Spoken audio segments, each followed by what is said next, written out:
What's going on, everybody? My name is Austin. Welcome to the channel where we talk about everything comic book related. And today we have a pretty special comic book issue. We have Spider-Man Holiday Spectacular, and believe it or not, nothing bad happens to Peter Parker in this issue. I know, right? I can't believe it. They finally made a Spider-Man comic where he's not suffering, where he's not broke, unemployed, having relationship problems.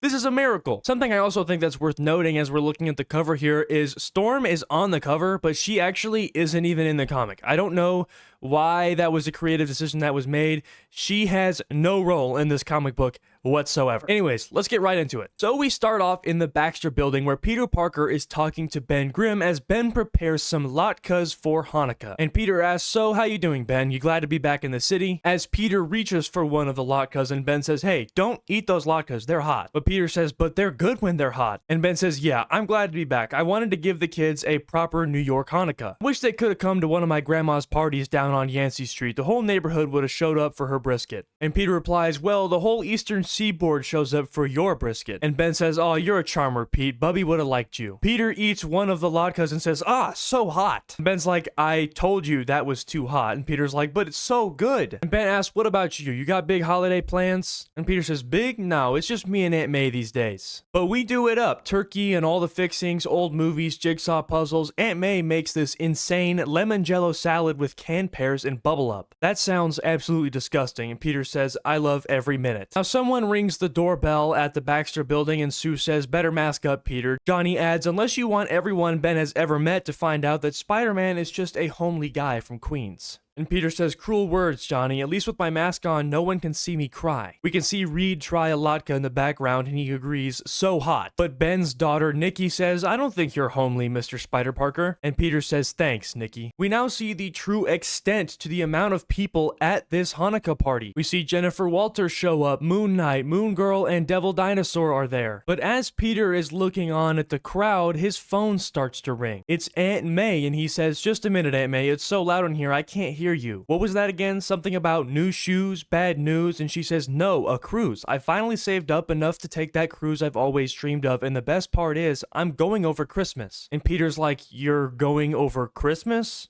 And May replies, "I'm giving you a break, Peter. You won't be stuck entertaining an old woman and eating jello. You can celebrate with your friends, maybe even with a special friend." And Peter says, "Sure, May, you have a great time. Don't worry about me. I'm buried in Christmas invitations." Now, Ben Grimm is standing behind him and he overhears this whole conversation and he says, "Everything okay, Webbs?" And Peter says, "Yeah, all good. I think I'm gonna head home early. One too many latkes, if you know what I mean." And Ben says, "Thanks for coming, pal. It's always good to see you." And so Peter swings home, he climbs in through his apartment window and leaves a present underneath the tree for Aunt May. And we can also see some postcards on the wall of Luke Cage and Jessica Jones and their daughter, and a card from Randy Robertson, the son of Robbie Robertson, and his girlfriend Janice. Now Peter, not having any other plans for the night, decides to go to bed, but he's awoken by a phone call. And he says, "Hello, this is him? Captain Marvel, what's wrong? You need me to punch somebody for you or get punched by somebody for you?"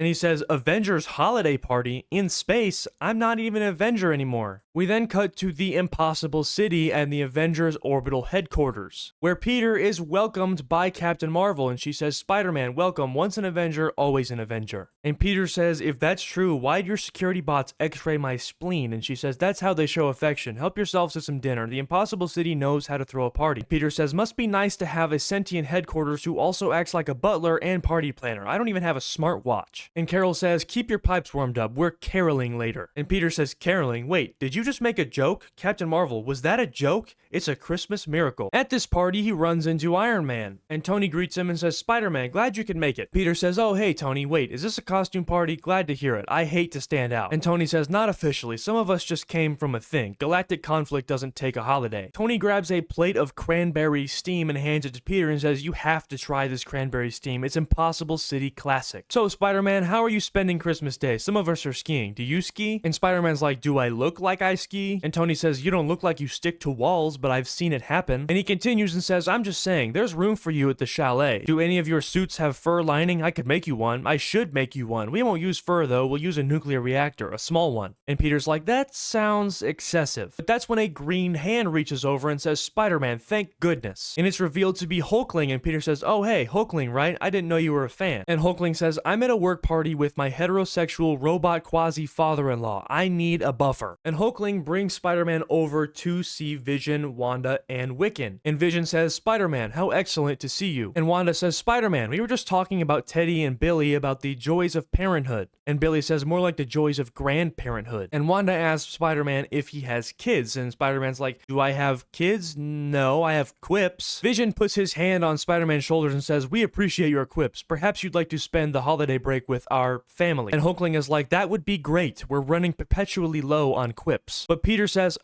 thanks for the invite. I might be skiing with Iron Man. Later on at this party, he runs into Sam Wilson and Thor. And Sam says, it's great to see you. He also runs into War Machine and Spider-Woman. Everyone is happy to see Peter at this party, and Peter's confused, and he says, why is everyone so happy to see me? He's sitting down next to Thor and he says, you should spend the holy day with me in Asgard. And Peter says, I wouldn't have pegged you as a Christmas guy, Thor. And Thor replies, the son of Odin doesn't pass up any noble holidays. Later, he's having a conversation with Sam Wilson, and Sam says, and I was like, this better not be a Doombot. And Peter says, Sam, of course it was a Doombot. And Sam says, it was a Doombot. And Peter says, I fall for it every time. We see him hanging out with Mockingbird, Hawkeye, Wonder Man, putting the star on top of the Christmas tree for everybody. And Peter says, I feel like any one of you could have done this. We see him talking to Hellcat, and she says, are you kidding? I love Christmas. It drives my ex crazy. You should come over. I'm throwing a rager. And Peter says, I would, but I think I'm mediating some family therapy for Wanda and the Viz. We can see Jarvis in the background, Tony's butler, say, relax, Jarvis, they said. Just enjoy the party. But then who forgot to make Clam's Casino for Wonder Man? Spider-Man then hears a voice, and it's the Impossible City, the sentient city that they're on, say, Spider-Man, it's me, the Impossible City. And Peter replies, oh, hey. And the city says, don't go anywhere. I need a buffer. We then see Peter join in with everybody on some Christmas caroling, singing Jingle Bells. We see Peter trying to eat some of that cranberry steam that Tony was giving to him earlier. He can't quite get it on the spoon before Tigra walks up and sucks it out of the air right in front of him. We then see him sitting on a couch next to Shang-Chi, and he says, so, Shang-Chi, has anyone made a 5 golden rings joke yet? But Shang-Chi kind of just ignores him and says, don't go anywhere. I need a buffer. He's then talking to Doctor Strange, and he says, man, I'd love to spend Christmas in the Dimension of Dreams, but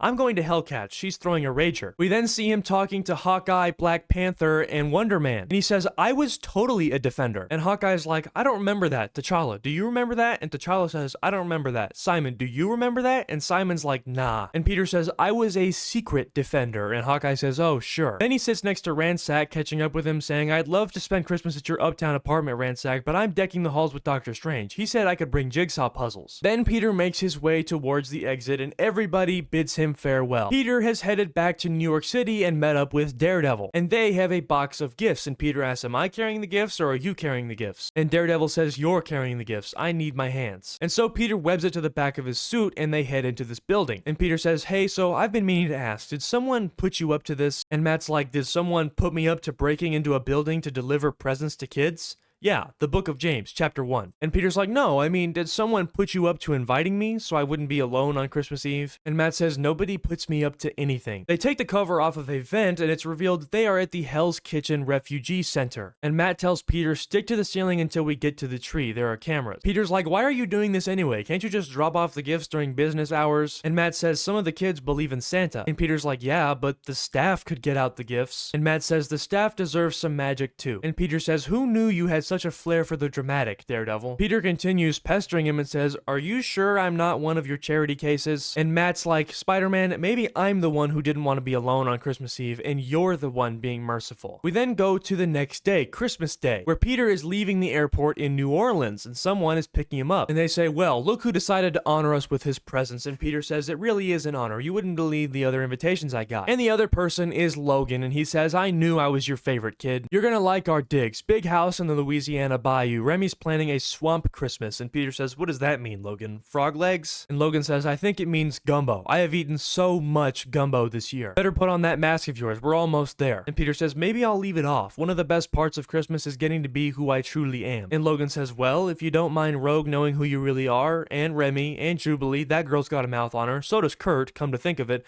plus the 4 unstable teenagers we've taken in. And Peter's like, all right, mask on, but I'm not wearing any gloves. No gloves on Christmas. And so they arrive to this house in Louisiana, with Rogue and Kurt both there to greet Peter as he arrives. And Peter says, Merry Christmas, Nightcrawler. You too, Rogue. Thanks for letting me crash your holiday. And Rogue says, aw, hun, when Logan told us you were gonna be all alone on Christmas, you know we couldn't have that. And Peter's like, how did... But Logan interrupts and says, come on, Webbs, let me introduce you to the kids. Calico, Jitter, Ransom, and Death Dream. And Jitter asks, are you really Spider-Man? And Peter replies, the one and mostly only. And Death Dream literally faints of excitement. Peter's then greeted by Jubilee at the door, and she says, did Santa bring me that fast-talking New Yorker I asked for? And Peter says, if Santa Claus is a hairy Canadian, then yes. He then finds Remy in the kitchen, and Remy says, you got perfect timing, Spider. We just sitting down to eat. And everyone sits down at the table to eat. And Rogue, feeling a little bit down on herself, says, I just wish more of our friends could find their way to break bread with us. And Remy assures her, saying, we got a table full of family today, Cher. I'm not even going to try to pronounce what it is that he says there. I'm not Cajun. Or French, for that matter. We see Spider-Man trying a little bit of Remy's gumbo, and he says, this is amazing. The 3 wise men should have brought gumbo instead of myrrh. Remy and Rogue check out the salad that he brought, and Rogue says, he said this was a salad? It looks like a dessert. And Remy says it looks like a jellyfish. Jubilee and Nightcrawler are having an ugly Christmas sweater contest, and she asks Peter who won, and Peter says, there are no winners here. They get to the present section of the night, and Peter got Kurt a Christmas tree air freshener. And Kurt is not exactly thrilled with this, and Peter says, you know, for your bamps. Jubilee got Spider-Man a scarf, and he says, I've never really worn a scarf. Do you think I can pull it off? Later, Peter's sitting on the couch next to Logan eating some pie, and he says, don't tell my Aunt May, but Rogue makes a better pie crust. And Logan says, you're missing her real good, huh, bub? And he says, yeah, but I know she's having fun in the Caribbean. It wouldn't be my first choice for Christmas. I like the snow. Rogue appears from behind and says, are you saying you'd rather spend Christmas in Alaska? And Peter says, oh no, I'm happy here. Swamp Christmas for me. And Rogue says, you know, the nice thing about Christmas in the South is it's the perfect weather for baseball. They go outside